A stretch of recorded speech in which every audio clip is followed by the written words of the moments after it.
All right, let's get started this evening. How's everybody doing? That's good. Good to hear. Let's go ahead and open up with a word of prayer. Everybody's ready? Let's bow our hearts. Dear Lord, as we get into the scripture about Solomon, I pray that um, we ask you for wisdom as well.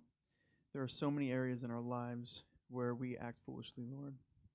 I pray that you open our eyes to these areas where we can improve. Improve us for the betterment of your glory, Lord, that we may give back to you more efficiently. Soften our hearts for this message today. And like always, we always pray that your will be done above all else. And in Jesus' name, amen. Okay, so we are now in 1 Kings learning about Solomon this evening. He's the next king, the next legitimate king after David. It's interesting to learn, and I learned this last week, that 1st, 2nd Samuel and 1st and 2nd Kings were originally called 1st, 2nd, 3rd, and 4th Kingdoms. They weren't divided because of content. They were divided up to make them roughly the same size because it was too massive of a scroll on its own. But Solomon's life is covered in the first 11 chapters of 1st Kings, and that's where we'll be in the Word today. And let's not forget how we got here. 1 Samuel 8 tells us the Jews begged for a king. They begged for a king so they could be like everyone else, even though their greatest characteristic was that they were not like everybody else at that time. Let's remember David was also peerless in his day. He was a great warrior, an amazing leader. By the world standards, he was a complete and total success. But we have to also remember with David, his failing in the upbringing of his family and all the issues that resulted of that. So let's get into 1 Kings 1. Now King David was old, advanced in age, and they covered him with garments, but he could not keep warm. David's reaching the end of his life here. He lived a really hard spiritual and physical life to the point to where his body right now can't even keep it can't produce its own body heat. He's going to end up dying by the age of 70, which is pretty young in comparison to a lot of the other people in the Bible who are living, over 100 years old. But he lived really rough and fast of a life. So whenever a leader is weak, someone is always looking to take advantage of him. And we see it throughout history. We've observed it in our own lives, I'm sure in many instances you guys have. And Adonijah, David's son, is going to attempt to take advantage while David has aged to a state of weakness. Let's read in verse 5. Now Adonijah, the son of Haggith, exalted himself, saying, I will be king. So he prepared for himself chariots and horsemen, with 50 men to run before him. And his father had never rebuked him at any time by asking, Why have you done so? And he was also a very handsome man, and he was born after Absalom. This is David's failing right here. He's not rebuking his son, not questioning his actions, or trying to discipline him in any way. He's just letting him do whatever he might do. This is not love, and the end of that road ultimately will lead to the death of his son. I know this doesn't apply to everyone in this room, and maybe I'm stressing over this fact right now because I have 3 kids. I'm in that time of my life. Me and my wife are planning on having 6 total, if God wills. But discipline is so important to all of us. That's where it does relate to all of us. And especially when you have stubborn kids, you have to have discipline. Let's pull up Hebrews 12:6. For whom the Lord loves, he disciplines, and he punishes every son whom he accepts. Adonijah was David's 4th son, but he was the eldest son by this time, because David's first son, Amnon, was killed by Absalom. Absalom was killed by Joab, his commander-in-chief. His 3rd son, Chileab, ended up dying at a young age, so his 4th son is now the oldest. Instead of seeking counsel with his father, since he obviously wasn't being brought up correctly, he decides that he's going to, instead of trying to build an argument or a case why he believes he should be king, he decides he's going to get a group of people that are loyal to him claim that he's king, stage an anointing for himself outside of a spring, and then have a feast. Just like, he's like, Dad's weak. I'm the oldest of all of his sons. I'm just going to make it happen. Nathan the prophet hears about all of this going on and tells Bathsheba to petition King David that he needs to make Solomon king like he promised her. Otherwise, both her and her son's lives are at risk, because whenever someone illegitimately just assumes the role of a king, he usually is going to clean house with other potential heirs to the throne. So Nathan and Bathsheba both rush in to tell David, and we can pick up here in chapter 1, verse 17. So she said to him, "My Lord, you yourself swore to your servant by the Lord your God, saying, 'Your son Solomon certainly shall be king after me. He shall sit on my throne.' But now, behold, Adonijah is king, and now, my lord the king, you do not know it. He has sacrificed oxen and fattened steers and sheep in abundance, and he has invited all the sons of the king, Abiathar the priest, and Joab the commander of the army. But he has not invited Solomon, your servant. And as for you, my lord the king, the eyes of all Israel are upon you, to announce to them who shall sit on the throne of my lord the king after him. Otherwise, it will come about as soon as my lord the king lies down with his fathers, that I and my son Solomon will be considered offenders." Then we read in verse 33, "And the king said to them, 'Take with you the servants of your lord, and have my son Solomon ride on my own mule, and bring him down to Gihon, and have Zadok the priest and Nathan the prophet anoint him there as king over Israel, and blow the trumpet and say, Long live King Solomon. Then you shall come up after him, and he shall come and sit on my throne, and he shall be king in my place. For I have appointed him to be ruler over Israel and Judah.' So Solomon is taken down to the Gihon spring and anointed there, and all the people shouted and played flutes with such joy and intensity that it says in verse 40, the earth seemed to split with their sound." This was the legitimate succession of King David. And it's so loud everyone hears it that is with Adonijah at his self-made feast. And they start to wonder, what's this sound we're hearing? People are going crazy, you know. And while they're wondering about it, Jonathan, the son of Abiathar, the priest, he runs up telling them that King David just anointed Solomon as a new king. Jonathan goes on to say in verse 48, if we can get that on the screen, "The king has also said this, 'Blessed be the Lord, the God of Israel, who has granted one to sit on my throne today, while my own eyes see it.' Then all the guests of Adonijah trembled and got up, and each went his own way." They got out of there. They didn't want to be like, "Oh no, I don't want to be associated with the wrong person proclaiming himself to be king."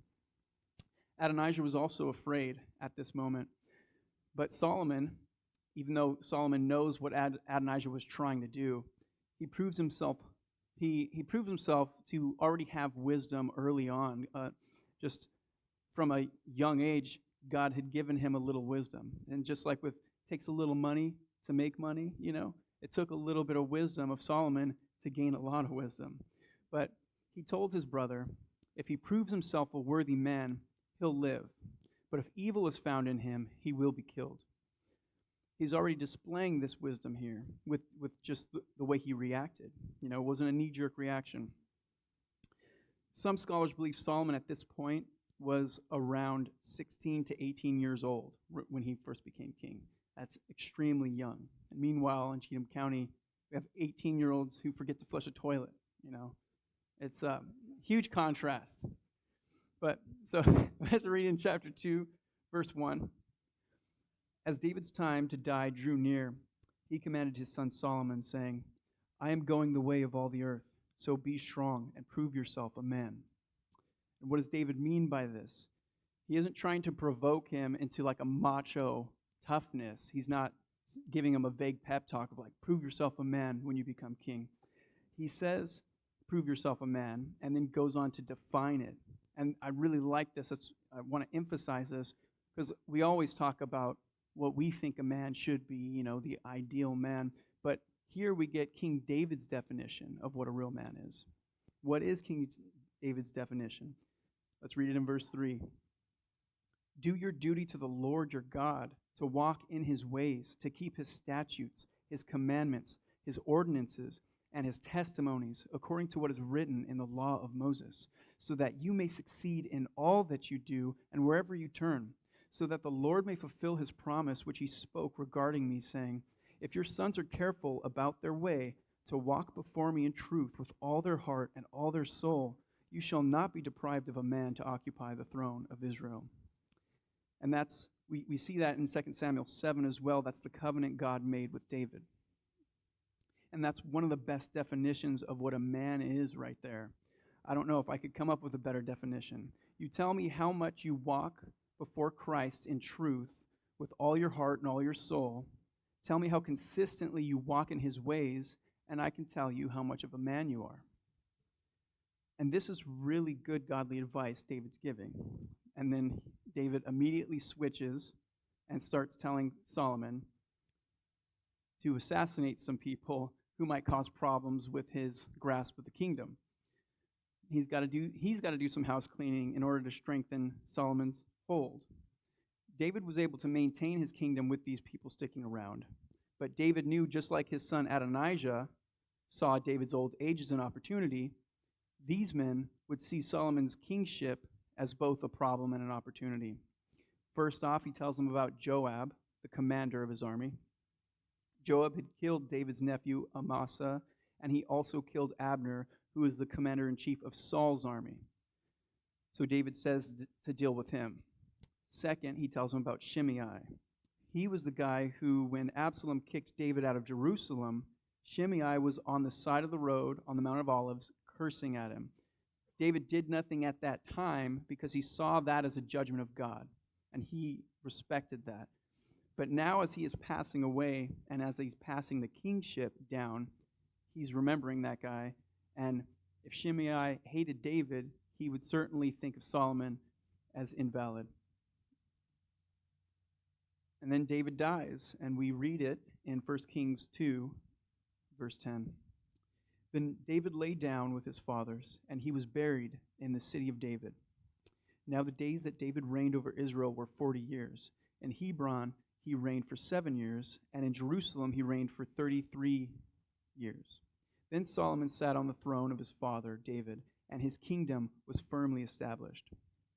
After this, Solomon's brother Adonijah goes to Bathsheba, Solomon's mother, to ask her if he could marry Abishag, the Shunammite. So Bathsheba says, okay, that's a fine request, and goes to her son, King Solomon, to ask him.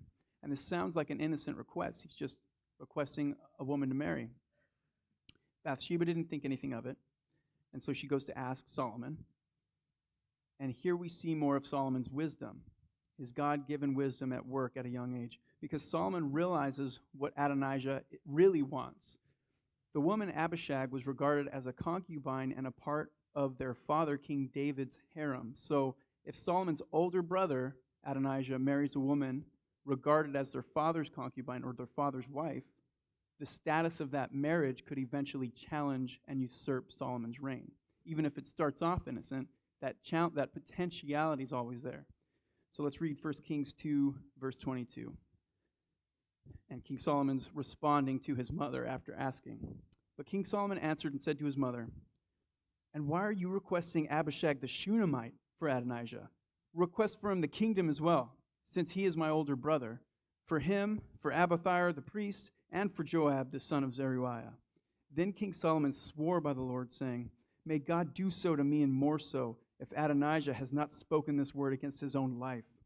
Now then, as the Lord lives, who has established me and set me on the throne of David my father, and has made me a house, just as he promised, Adonijah certainly shall be put to death today. Then King Solomon sent the order by Benaiah, the son of Jehoiada, and he struck him so that he died. Some of these sometimes are tongue twisters, yeah. He then has Joab executed. Shimei is given a chance to live as long as he stays put within one region. He's like, if you can just stay in this region, I'll let you live, and you just can't leave it. But two of Shimei's slaves end up running away and he ends up pursuing them past the set boundary that Solomon told him to stay within. So Solomon has him executed too. In 1 Kings 2, verse 46, we read, "So the king commanded Benaiah, the son of Jehoiada, and he went out and struck him so that he died, and the kingdom was established in the hands of Solomon." It's pretty brutal having defectors executed like that. But as a king, he had to be brutal in those situations because of sin, because of the fallen state of the world that we live in. These defectors, if left alone, would eventually kill Solomon and his mother, or potentially would. And that would always be lingering. He couldn't allow that to stay. I actually have a non-violent version of this that I've experienced in my life. And I'm sure some of you have been through this situation too. But whenever someone assumes a leadership role with workers under you, there is a chance one of your workers isn't going to respect you like they did their last boss. And for that matter, they might not have even respected their first boss, for all we know, But when you come in, you have to address any insubordination. And if that person doesn't want to follow your leadership, you have to terminate them. Otherwise, the work you need to get done won't be getting done, and you will be terminated.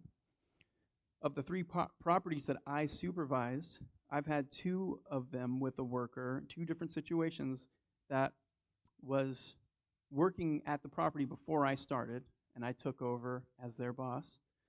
And they didn't like that. They were jealous that I was their supervisor. One of them told me originally that he was offered the job, but he turned it down, And the other, on a different time, he said that he could have been the supervisor, but he just didn't want to apply because then it would be him by himself supervising with no workers. And I'm like, okay, I'll oblige you if that's true. I believe you, but you chose that, and now you're having a problem that you have another supervisor over you. But you chose that.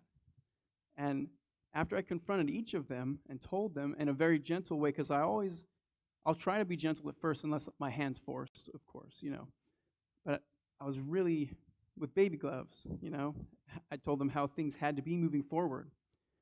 And they in both situations, ended up leaving. And both times with that, God had provided a better worker for me in their place. Insubordination cannot be tolerated. If you are in a management role, it's just not something you can allow. And the greater the management role, there's the greater the consequence that there has to be. And what greater management role is there than a king, So in chapter 3, Solomon makes a treaty with the Pharaoh of Egypt and marries the Pharaoh's daughter. And also in chapter 3, verse 3, it says specifically that Solomon loved the Lord. And this is refreshing to read with what we know of Solomon, and for those of you that know how his life ends, it's refreshing just to see that at one point in his life, he really did love the Lord. And we're going to get to that anyways if you don't know how his life ends. But 1 Kings 3, verse 5, we read, "In Gibeon, the Lord appeared to Solomon in a dream at night, and God said, 'Ask what you wish me to give you.' Then Solomon said, 'You have shown great faithfulness to your servant David my father, according as he walked before you in truth, righteousness, and uprightness of heart toward you. And you have reserved for him this great faithfulness, that you have given him a son to sit on his throne, as it is this day. And now, Lord my God, you have made your servant king in place of my father David. Yet I am like a little boy. I do not know how to go out or come in, and your servant is in the midst of your people, whom you have chosen, a great people, who are too many to be numbered or counted. So give your servant an understanding heart to judge your people, to discern between good and evil. For who is capable of judging this great people of yours?'"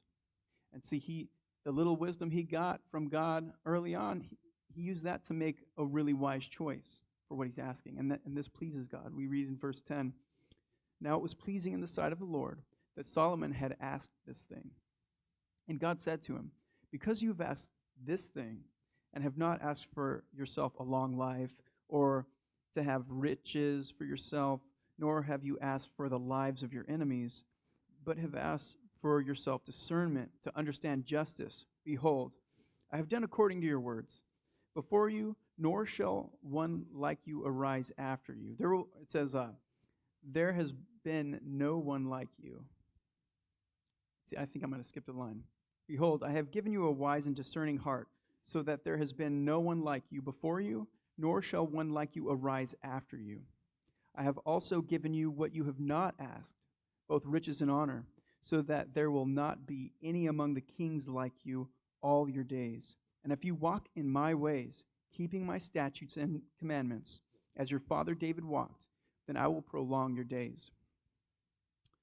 That's an amazing circumstance right there. Just imagine if God came to you asking you, tell me what you want, and I'll give it to you. What would you guys ask for? I think Solomon's answer is probably the second best answer. The number one answer would be, God, tell me what the best thing for me to have is. That's the number one. Number two is wisdom. But Solomon was really starting off well in his kingship. He used the wisdom God had given him early on to ask for more wisdom. So God gives him this a supernatural amount of wisdom. He grows in power and appoints 12 governors under him, each governing a different region in Israel. And the Jews prosper like never before. When I was a child, my father told me about this story for the first time, and we used to pray as a family every night before bed. And so as a child, that's what I would pray to God was, please make me wise like Solomon. And thinking back about times like that are very precious. There's no doubt in my mind that the prosperity of my family is from God honoring that sincere request. But let's also look at the contrast. David couldn't be bothered to inquire what his son was doing and to correct him if necessary. While my father had us praying each night, he was spending time with us, being invested in our lives. That's where King David failed. So back to 1 Kings. 1 Kings 4:25. So Judah and Israel lived securely, everyone under his vine and his fig tree, from Dan even to Beersheba, all the days of Solomon. And in verse 29 we read, Now God gave Solomon wisdom and very great discernment and breadth of like the sand that is on the seashore. Solomon's wisdom surpassed the wisdom of all the people of the East and all the wisdom of Egypt. This is that supernatural level of wisdom I mentioned. I don't know how many of you know this, but Solomon goes on to write Ecclesiastes, Proverbs, and Song of Solomon. And also in 1 Kings 4:32, we read, he also told 3,000 proverbs, and his songs numbered 1,005. So he's even surpassing what we know that David wrote in a lot of ways. With 1,005 songs, it's quite a bit. That on top of just being a king over an entire nation, you have to be wise to be able to time manage like that. 1 Kings 4:34 says, people came from all the nations to hear the wisdom of Solomon, from all the kings of the earth who had heard of his wisdom. And then we also see in 1 Kings 3:16 through 27, if any of you are taking notes, you should write that down. It demonstrates his wisdom with a story of two women both having babies. And I'm just going to go through it real quickly. But it's really awesome. If you don't know the story for the first time, it's amazing how he figures it out. So there's two women. They both have children. And it's just the four of them living in the house. One woman, her child, another woman and her child. One child is accidentally smothered by their mother at night. She lays on her child and she wakes up and the child's dead. So she switches, gets the living child, puts it in her bed, puts the dead child in the other woman's bed. And they start, there's an argument, of course, ensuing. They're both saying that the living child's theirs. And they take the issue to Solomon. And Solomon, there's no witnesses to what happened either. It's just the two women's word against each other. One living baby, one dead baby. So I want to stop right there. Imagine if you didn't know this story already and that problem came to you, it'd be like, wow, that's crazy. I don't know how we can solve this. But Solomon, in his wisdom, he says, bring me a sword. So they bring him a sword. And he says, one woman says the baby's hers, the other woman says the baby's hers. I'm going to cut it in two, and we'll give a half to each woman. And immediately, the mother of the child says, no, don't kill the baby. Just let her have it, but please let it live. And right there, he knows, okay, that's the mother. But on top of that, because of the pain and the hurt of the woman who killed her baby, she's like, no, cut it in half and let no one have it. Because just like I hear a lot of people, I've heard it here before, you guys, that saying, hurt people, right? So he's seeing the reactions of both, and immediately, just with the first reaction he knew, but second action just confirmed it. It's amazing the amount of wisdom. It's a supernatural amount that God gave him. Next, Solomon decides to build the temple of the Lord that his father David desperately wanted to build for God. But God did not want a man of war and bloodshed to build his temple. So Solomon forms an alliance with Hiram of Tyre and commissions him to assist in the building of the temple. And we read in 1 Kings 5:4, but now the Lord my God has secured me rest on every side. There is neither adversary nor misfortune. So behold, I intend to build a house for the name of the Lord my God, just as the Lord spoke to David my father, saying, your son, whom I will put on your throne in your place, he will build the house for my name. Now then, issue orders that they cut cedars from Lebanon for me, and my servants will be with your servants, and I will give you wages for your servants in accordance with all that you say.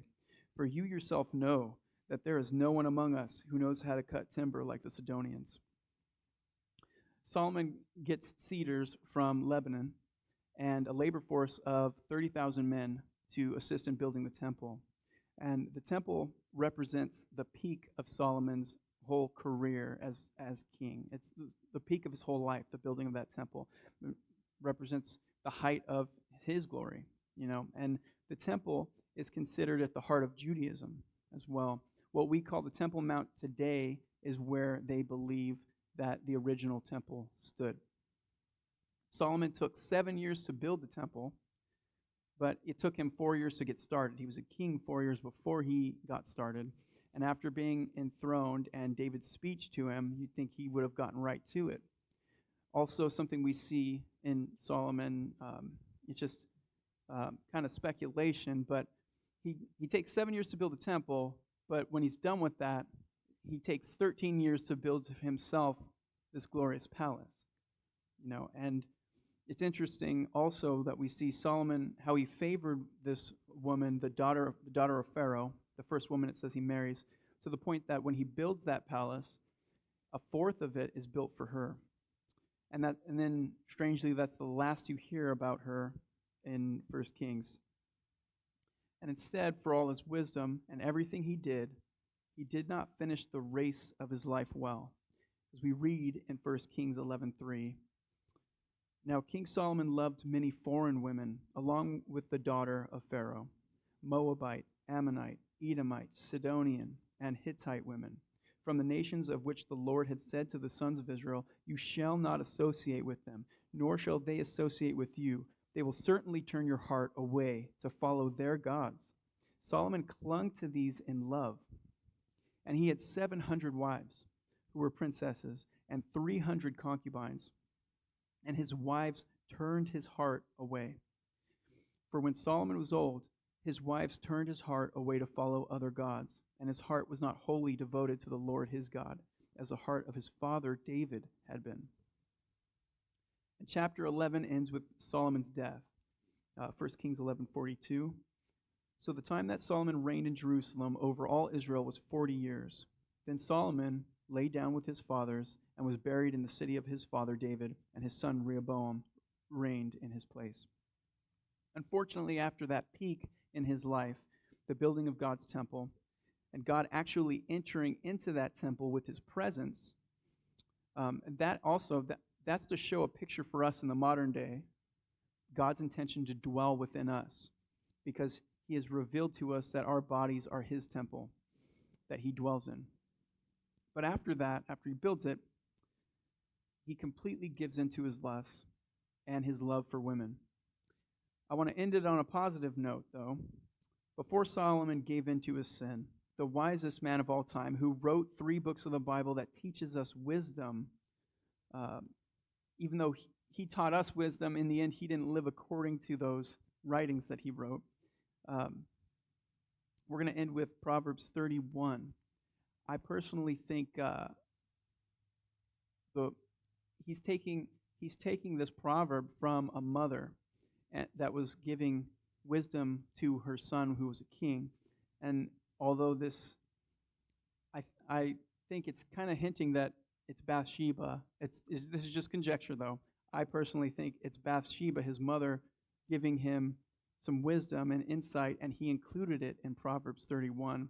And her name for him was King Lemuel. But it's also possible, with all of the influence in the world that he had and all these kings coming to him, that another fellow king told him of the wisdom his mother gave him, and he included it that way too, because it applied to him, immensely. But let's go ahead and read Proverbs 31:1. The words of King Lemuel, the pronouncement which his mother taught him. What, my son? And what, son of my womb? And what, son of my vows? Do not give your strength to women, or your ways to that which destroys kings. Okay, we got any questions?